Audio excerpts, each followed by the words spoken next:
ତ୍ରିଂ ତ୍ରିଂ ତ୍ରିଂ ଏହି ତିନୋଟି ଶବ୍ଦକୁ ତିନିଥର ପଢ଼ିକି ପରିସ୍ରା କରିଦିଅନ୍ତୁ।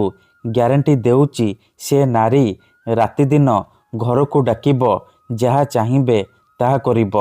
ହଁ ଫ୍ରେଣ୍ଡସ୍, ଆପଣ ସମସ୍ତଙ୍କର ଇଚ୍ଛା ଥିବ ସୁନ୍ଦରୀରୁ ସୁନ୍ଦରୀ ଝିଅକୁ ପଟେଇବା ପାଇଁ, ସୁନ୍ଦରୀ ପଡ଼ିଶା ଘର ଭାଉଜକୁ ପଟେଇବା ପାଇଁ, ତାଠାରୁ ନିଜର ମନ ମୁତାବକ କାମ ହାସଲ କରିବା ପାଇଁ।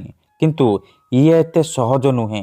ଏଥିପାଇଁ ଆମର ତନ୍ତ୍ରଶାସ୍ତ୍ରରୁ ମୁଁ ଆଜି ଆପଣଙ୍କ ପାଇଁ ଏମିତି ଏକ ସହଜ ଘରୋଇ ବଶୀକରଣ ନେଇ ଆସିଛି, ଯାହାକୁ ଆପଣ କରିଦେଲେ କେଉଁ ବି କୁଆଁରୀ ଝିଅ ବା ବିବାହିତା ନାରୀକୁ ଅତି ସହଜରେ ପଟେଇ ପାରିବେ, ତାଠାରୁ ନିଜର ମନ ମୁତାବକ କାମ ହାସଲ କରିପାରିବେ।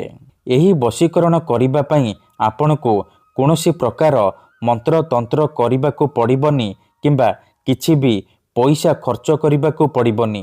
କେବଳ ତ୍ରିଂ ତ୍ରିଂ ତ୍ରିଂ ଏହି ତିନୋଟି ଶବ୍ଦକୁ ତିନିଥର ପଢ଼ିକି ପରିସ୍ରା କରିବାର ଅଛି। ଯେମିତି ଆପଣ ଏହି ତିନୋଟି ଶବ୍ଦକୁ ତିନିଥର ପଢ଼ିକି ପରିସ୍ରା କରିବେ, ସେପଟେ ସେ ଝିଅ ବା ନାରୀ ବିଚଳିତ ହୋଇ ଉଠିବ, ଆପଣଙ୍କ ଆଡ଼କୁ ଆକର୍ଷିତ ହେବାକୁ ଲାଗିବ।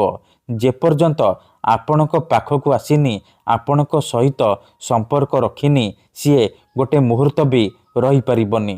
ତେବେ ଏହି ବଶୀକରଣ କରିବା ସବୁଠାରୁ ସହଜ। ଏହାକୁ ଆପଣ କିପରି କରିବେ, କେମିତି କରିବେ, ଚାଲନ୍ତୁ ଜାଣିବା। ମନେ ରଖନ୍ତୁ, ଏହି ବଶୀକରଣ ବିଧିକୁ ଆପଣ କେବଳ ଶନିବାର ଦିନ କରିବେ, ସନ୍ଧ୍ୟା ସମୟରେ କରିବେ। ବିଧିଟି କରିବା ପୂର୍ବରୁ ହାତ ଗୋଡ଼ ଧୋଇକି ଆପଣ ଏହି ବଶୀକରଣ ଆରମ୍ଭ କରିବେ। ପ୍ରଥମେ ଆପଣ କ'ଣ କରିବେ, ଖଣ୍ଡେ ସାଧା କାଗଜ ଆଣିବେ। ସେହି କାଗଜରେ ସେଇ ଝିଅ ବା ସ୍ତ୍ରୀର ନାମ ଲେଖିବେ, ଯାହାକୁ ଆପଣ ବଶରେ କରିବାକୁ ଚାହୁଁଛନ୍ତି। ଆଉ ତା ତଳେ ଆପଣ ତ୍ରିଂ ତ୍ରିଂ ତ୍ରିଂ ଏହି ତିନୋଟି ଶବ୍ଦକୁ ଲେଖିବେ। ଲେଖିସାରିବା ପରେ ସେ କାଗଜକୁ ନେଇକି ଘର ବାହାରେ କୌଣସି ଏକ ସୁନସାନ ଜାଗାକୁ ଯିବେ, ଯେଉଁଠାରେ ଆପଣଙ୍କୁ କେହି ଦେଖିବେନି କିମ୍ବା ଡାକିବେନି। ତାପରେ ସେ କାଗଜକୁ ତଳେ ମାଟି ଉପରେ ରଖିବେ, ଆଉ ଆଖି ବନ୍ଦ କରିକି ସେଇ ଝିଅ ବା ନାରୀକୁ ମନେ ମନେ ଭାବିବେ। ତାର ମୁହଁକୁ ନିଜ ମନରେ ଭାବିବେ। ଭାବି ସାରିବା ପରେ ସେ କାଗଜ ଉପରେ ପରିସ୍ରା କରିବେ। ପରିସ୍ରା କରିବା ସମୟରେ ଆପଣ ତ୍ରିଂ ତ୍ରିଂ ତ୍ରିଂ ତ୍ରିଂ ତ୍ରିଂ ତ୍ରିଂ ତ୍ରିଂ ତ୍ରିଂ ତ୍ରିଂ ଏହିପରି ଏହି ତିନୋଟି ଶବ୍ଦକୁ ତିନିଥର ପଢ଼ିଦେବେ। ତାପରେ 5 ଥର ସେଇ ଝିଅ ବା ନାରୀର ନାମ କହିବେ, ଯାହାକୁ ଆପଣ ବଶରେ କରିବାକୁ ଚାହୁଁଛନ୍ତି। ଏତିକି କରିସାରିବା ପରେ ଚୁପଚାପ ଘରକୁ ଫେରିଆସିବେ। ପଛକୁ ବୁଲିକି ଚାହିଁବେନି। ଗ୍ୟାରେଣ୍ଟି ଦେଉଛି ମାତ୍ର 5 ମିନିଟରେ ପ୍ରଭାବ ପଡ଼ିବା ଆରମ୍ଭ ହୋଇଯିବ।